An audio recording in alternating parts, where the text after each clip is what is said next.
Hello, and thank you for joining us on Classic Vinyl Podcast. This is the podcast where we listen to and review mostly songs, but sometimes albums from the classic vinyl era of the 60s and 70s. I am one of your hosts, Justin. I am once again joined by my co-host, Tyler. Thank you for letting me be here. This is such a privilege tonight, or whenever it is. Yeah, it could be daytime. It could be nighttime. Yeah, it could be the weekend. Whenever, you could be out working in your garden, shoveling snow whenever you listen to this. We're just glad you're here. Shoveling snow in your garden. I don't know when they're going to be listening to this. Disappointment haunted all my dreams. But then you saw her face. Yeah, and now guess what? We meet the Beatles. Completely wrong. No. Well, this is the American version of the Beatles, isn't it? Well, to be truthful and honest, the Monkees kind of were a fictional band that were created to mimic the Beatles. Yeah. In fact, let me give you a little history about the Monkees first. They are an American rock band formed in Los Angeles, California in 1965. Now, they were created specifically as a fictional band, specifically for a TV show, and that TV show was called The Monkees. Pretty good show, if I do say so myself. You know, it really is. It's silly, but you can tell that it was completely based off of the Beatles and Hard Day's Night, the kind of bumbling around and fans chasing this rock group and stuff. But it really took off as a real group. The band and the show consisted of Mickey Dolenz, Davy Jones, Michael Nesmith, and Peter Tork.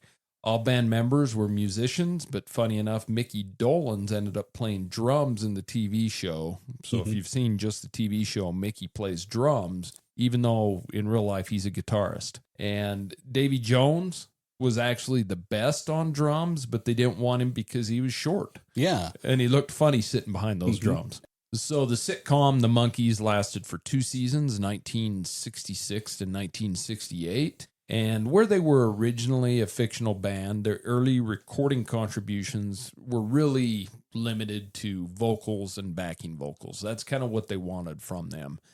But most of the song compositions, they were recorded by professional songwriters and musicians, studio musicians, and things like that. But that kind of soon changed after their second album. We'll kind of get into more of that. Obviously, like I stated, this show was based off A Hard Day's Night. I would think that's been said, but it's also easily, you can tell. It's obvious. Yeah, it's very obvious.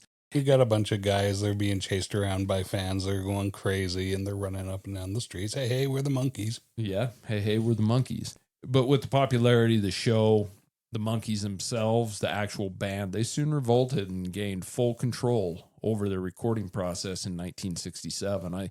I assume it was something along the lines of, look, we're the Monkees, we're popular now, and we're going to play our own music because we are musicians. That's pretty crazy that you have a band that became successful based out of a TV show that was essentially a parody or a satire. I wouldn't call it satire, but a parody of the successful Beatles. Yeah. They became legit. They became legit, but I think sometimes people don't look at them as legit, but they're as legit as anyone ever was, in my opinion. I mean, case in point, this song tonight that we're reviewing. Yeah, exactly. Yeah.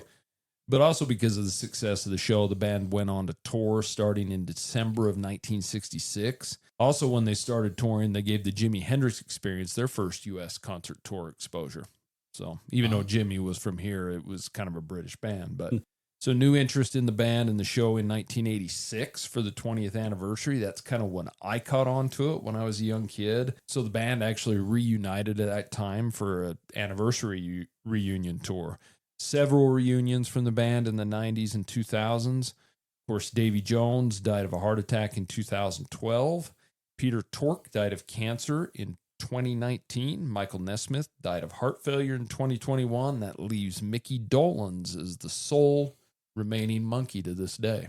And he's the singer in this one, right? In this one. Yeah. He's the singer of this one, and he sings a few of their songs.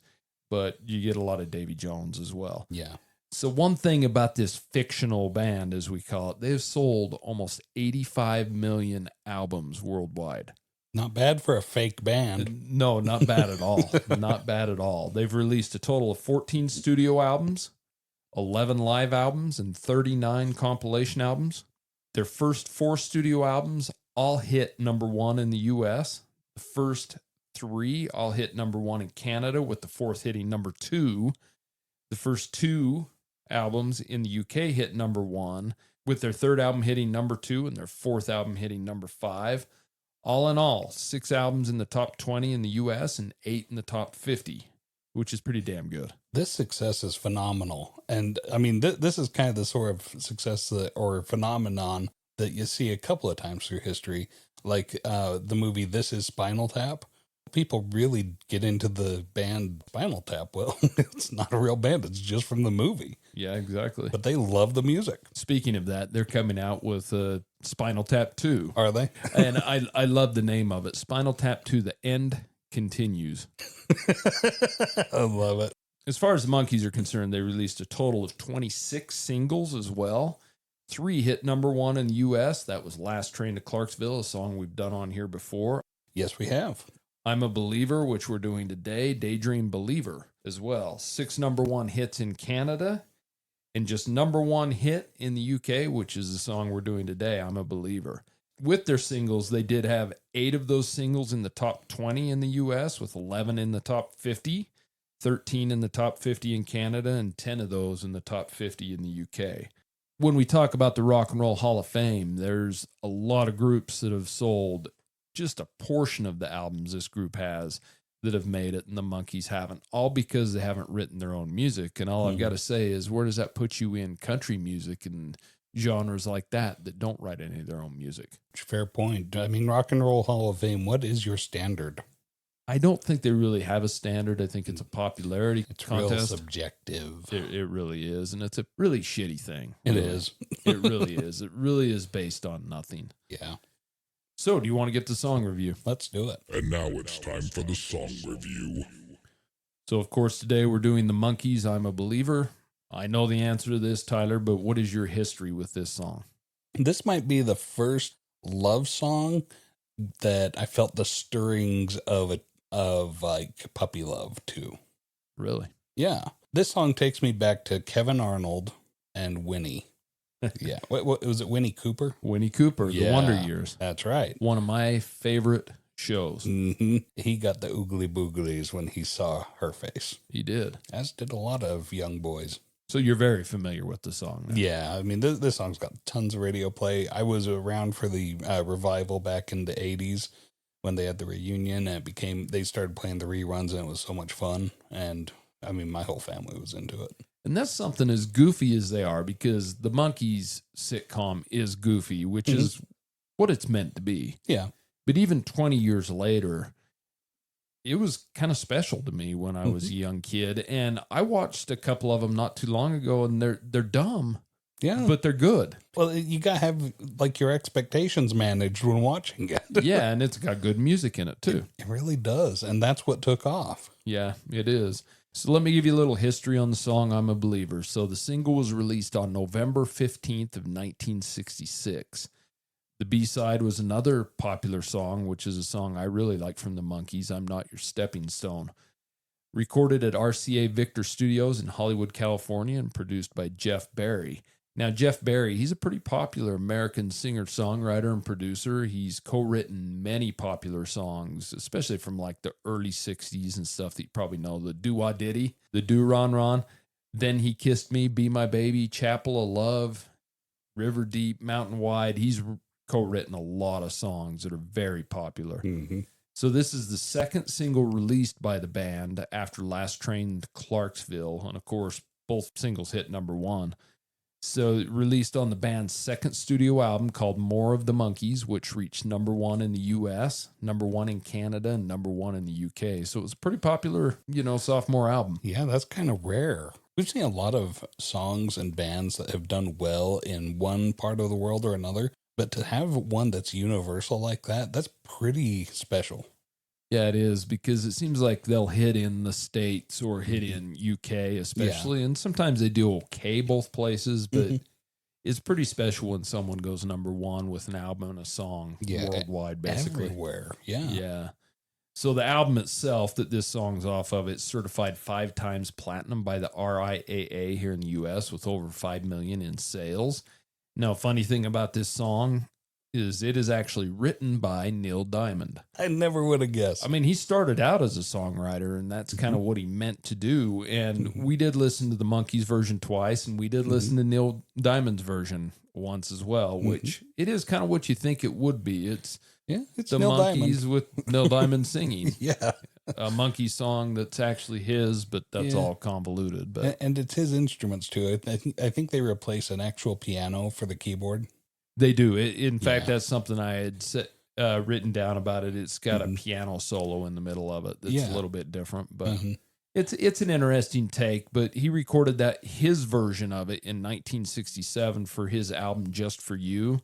His single only reached number 51 on the Billboard charts, and it didn't reach it till 1971. And I'm not sure if that's because he released the single later or how that worked. But it had a bit more of a kind of a Bob Dylan-esque folk music kind of feel to it, and not so much pop the way that the Monkees do. yeah, but it also has Neil Diamond singing. He's got such a recognizable voice. It just doesn't fit. But that's knowing the Monkees version so well, right? So lead vocals on this song are by Mickey Dolenz with Davy Jones and Peter Tork on backing vocals. That's really the only contribution from the Monkees on this. The music was played by session musicians. But after this, their second album, The Monkees, that's when they started playing their own instruments on their records, because they basically revolted and said, look, you want the Monkees, you want us. You know, our faces are recognizable from the TV show. We're going to be the ones touring. We want to play our own music. Take that, Milli Vanilli. And guess what? It worked. It certainly did. And, these guys were true to themselves. They were. Yeah. And another funny kind of thing about this is Michael Nesmith, one of the Monkees, he challenged the producer Barry, claiming the song was going to be a dud. He says, you know what? I'm a songwriter, and I can tell this is not a hit song. And boy, was he wrong. But when you heard me say those other guys were singing backup, he was actually barred from the studio during this song, so he didn't get to sing vocals on this song. He had to go sit on the naughty stair. Just like with the album, this song reached number 1 in the US, Canada, UK, Australia, basically all over the world. This was a huge smash, especially after their number 1 Last Train to Clarksville. I mean, this really propelled the band. Into them being able to make that demand that, hey, we're going to play our own instruments. I mean, it's popularity that did that. And these guys, they've really infused an energy into their music. I think anybody who listens to the Monkees music knows exactly what I'm talking about right off the bat. There is an energy in their music that it swells up inside you. It totally resonates. I couldn't agree more. So this song is certified 4 times platinum by the RIAA with over 4 million in sales of the single in the US alone. The single has almost 10 million, actually a little over 10 million worldwide sales. So pretty popular single. For sure. I don't know where it ranks compared to all-time singles, but it's up there with them without a doubt. And as far as what the song's about, I mean, there's no hidden meaning or agenda behind any of this. Listen to the lyrics. It's pretty straightforward. I saw her face. Now I'm a believer. Yeah. It's a love song, right? It's a straight love song. Yeah. Love at first sight song. Yeah. About a guy who's never really been lucky in love. Maybe just never felt that spark. And maybe that's what very young Tyler was thinking or feeling when he found his first crush and this song was playing. It's like, oh, then I saw her face. And yeah, it was beautiful. So after listening to the song with the purpose of reviewing it, what does old Tyler think of it? Old Tyler is just as in love with this song as young Tyler was. This is a beautiful song about puppy love. It's about, a guy who's he's never felt that way about a girl or anybody in his entire life. It just seems like it's always somebody else that's falling in love, and he's never had those stirrings within himself. And so he's thinking, well, maybe this is just found in fairy tales, or it's always for somebody else, but not for me. Maybe there's something broken in him. But then he sees her face. Now he's a believer. He believes in love. He believes in true love. So it's like it never happened to him before, but once it did, now he's fully involved. He's fully a believer in the whole thing. Oh, yeah, he is on board. He's like, okay, this is what everybody's going on about. Yeah, it's like somebody who's never tasted chocolate before, and then all of a sudden they're like, what's all the hype with this brown sticky stuff? And now I'm a believer. They get it. That was a strange analogy, but I understand. I'm full of like a million strange analogies. I don't know why I did that one. The vocals on this are amazing. All the instruments are amazing. The backups. And this has, okay, so I counted the instruments in here. We've got the guitar, we've got the bass, we've got the keyboard. Keyboard's kind of the front runner, it seems. Yeah, I think there's a keyboard and an electric piano in this. It seems like it. But then we also have the tambourine. Oh, yeah. Yeah, our backup star. And you know what? This is a total awesome tambourine. This is exactly what you expect from a tambourine. So I was really happy to see it. And everybody's just having a good time. This song is performed perfectly. It's beautiful. I don't know what more I could say about this song, but other than I thought it was Davy Jones that was singing all along until I got to looking through the notes. I'm like, oh, this is not Davy Jones. Yeah, it's beautiful. You got Davy Jones singing on Daydream Believer. Yeah. So what are your thoughts about Then I Saw Her Face? Well, speaking of the vocal, I'm a pretty big Monkees fan. I wouldn't say the largest Monkees fan, but I do enjoy them. In fact, there's a Monkees cover band coming to play here local that I've thought about going and seeing just for the hell of it. But Oh, for real? speaking of the vocal, though, I like Mickey Dolenz's vocal. I tend to lean towards the songs he sings for the Monkees more so than Davy Jones. Davy Jones is a little more sappy and bubblegummy than Mickey Dolenz, and I just really like Mickey's voice. I don't know why, but I've always, even when I was a young kid, when they started rerunning these, he was my favorite character in the show. I've always enjoyed him. It's got the organ opening on it or electric piano, whatever it is. And it's pretty much, like you said, the going theme throughout is the organ and the piano, where the Neil Diamond one has just straight piano. The bass is decent throughout. The drums are mixed a little bit to the back, but they're good.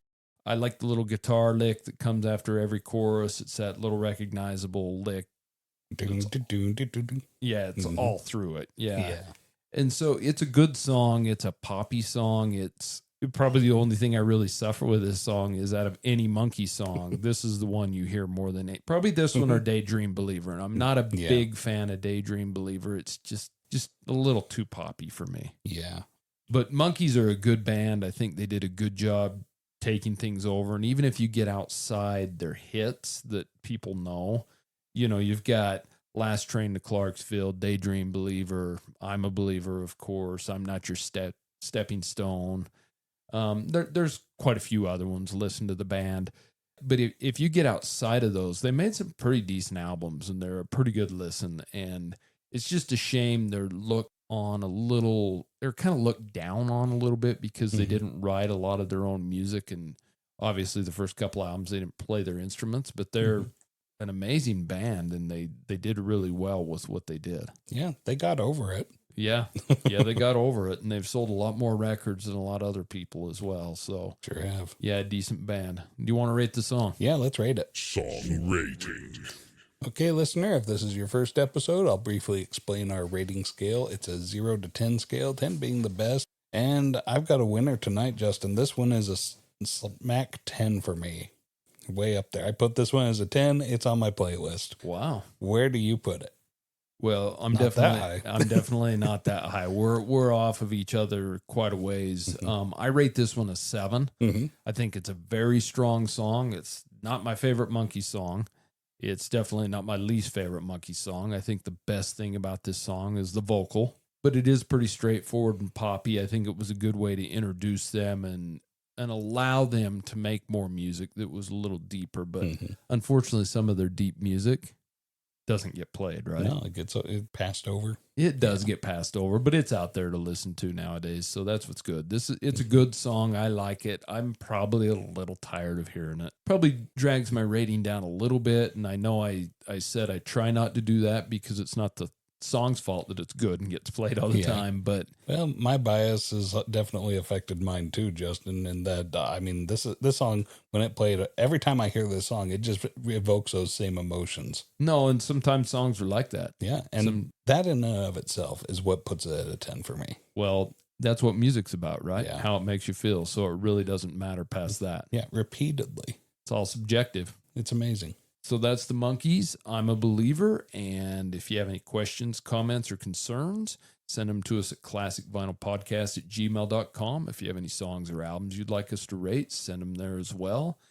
And I know I always say it, and I don't really get tired of saying it because I mean it, but we appreciate you guys listening to a couple guys that really don't have a clue what they're talking about, but enjoy doing it. But until next time, we'll see you later. See ya. Thank you so much for listening to Classic Vinyl Podcast. And don't forget to subscribe on Spotify or Apple Podcast or wherever you listen to your podcasts. Follow us on Instagram at Classic Vinyl Podcast for updates, and also share us with your music-loving friends.